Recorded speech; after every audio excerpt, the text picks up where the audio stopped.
Hey, what's up guys, Commander Bricks here, back with another video. This time we're talking all about the web slinger. In today's video we're going to be ranking every single Spider-Man suit from the MCU from worst to best. That's right guys, we'll be checking out each design, analyzing the pros and cons they've got, and at the end of it all we'll crown the best one. So make sure to stick around till the end of this video because you might just agree or disagree with some of these picks. This is all just my humble opinion, and feel free to share your own rankings in the comments down below. Let's get started. For the 9th spot, I'm going to give it to the Homecoming suit. Okay, let me explain. While these two colors are quite iconic, we all know it, it's also one of the most basic designs we get in the MCU. I mean, sure, it's sleek, it's functional, and we get that cool webbing pattern all around, but I mean, it's a bit plain in my opinion. It feels like more of a starting point for Peter rather than the fully realized Spider-Man we all know and love. Plus, it's totally overshadowed once he gets some upgrades later on in the future movies. And while talking about the Lego aspects, this figure has gotten a few iterations in the past couple of years, and I just made a little combination of all the figures, and I believe this is the best look we can have for him in Lego form. I'm giving number 8 spot to the Far From Home stealth suit, or otherwise called Night Monkey. And I mean, it's black, it's tactical, and makes Peter Parker look like he's ready for some serious espionage.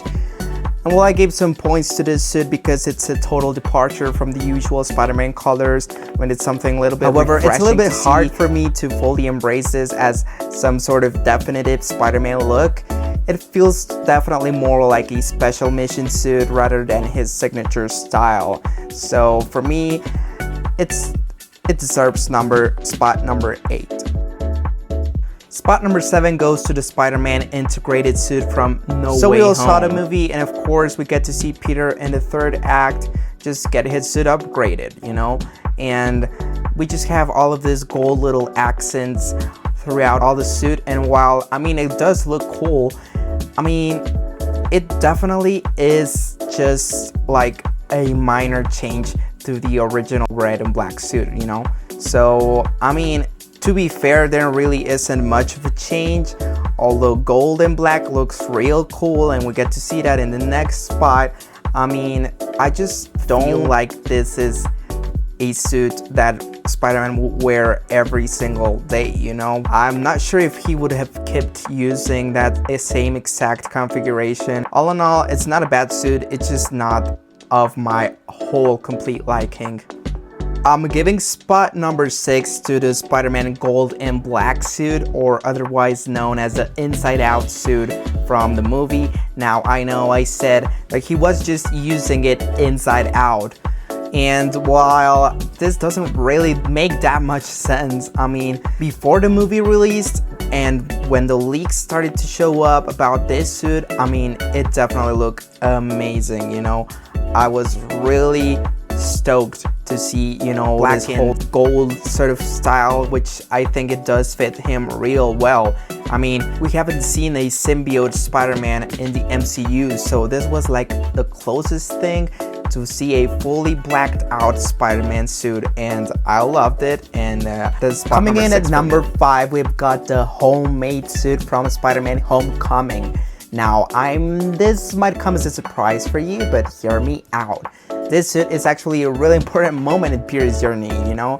Let's realize that. It's definitely got the raw look, the scrappy look, and I mean, I think it perfectly embodies the fact that Peter is just a kid trying to figure out this whole Spider-Man being. He doesn't have the Tony Stark tech, using his own tech, you know?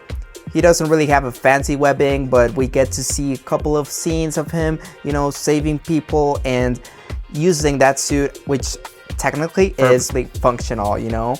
I like the hoodie, and the goggles do give him quite a lot of personality, you know. I think it looks real nice. Tell me what you guys think about this one. This is my own custom minifigure because Lego has not made an official homemade suit of Tom Holland's Spider-Man. So if you want to know how to build it, I'll show you the clips right now.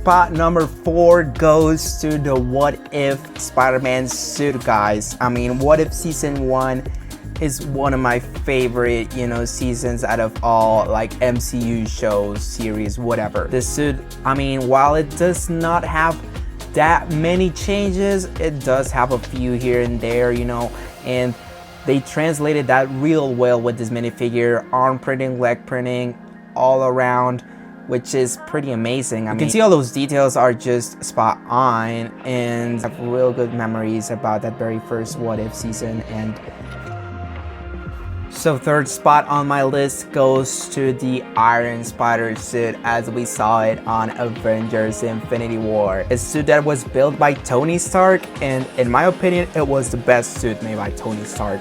Packed with a lot of tech, nanotech design, the shiny gold, and the metallic, sort of highlights. Really, what makes this one so different out of all of the others, The 4 mechanical spider legs are just real cool. And this minifigure as well, that arm printing is so amazing, and the leg printing, while it should have been dual molded legs, it's still good, and it's still much better than the one that was recently revealed by Lego. They're releasing this new Endgame Battle, sort of diorama set, which is nice, but it should have been released like a few years ago at first place, and at second place, the figure is a total downgrade, at least for me, So no printing at all on the legs or arms. It does have the dual molded legs, but it just doesn't look good without any details, and at least they sort of try to change the eyes to look a little bit more blue, But that was it. I mean, figure is total downgrade, and this very first one is totally better. So that's it for my rant. So coming in at number 2, we've got the red and black Spider-Man suit we got to see at the end of Spider-Man Far From Home and the first, sort of 2 acts of Spider-Man No Way Home. Now, this suit is a total game changer for me, at least, because what makes this suit so special is the fact that it's essentially Peter's way on stepping into his own, This suit just feels earned for him, He designs it on his own. He chose the red and black combo because he knew that was like what he wanted, So while this might not hold the same nostalgic punch as the red and blue combo, red and black suit still carries so much weight to the character, and especially for, the MCU Peter Parker, It's more than a custom change. That's why I put it in spot number 2, But we can talk about Peter doing on his own without showing spot number 1. We have Peter's final suit from Spider-Man No Way Home. This suit is just a resemblance of what Peter has become, He's brave, he's just self-reliant, and he's ready to take on New York on his own, or at least with other, sort of street superheroes such as Daredevil, also one of my favorite characters. So this is just all around greatness, We are all so patient to see this suit again in a full-length movie, Well, yeah, guys, and this is my spot number 1, at least for me. Tell me what you guys think about this ranking, if I did it well.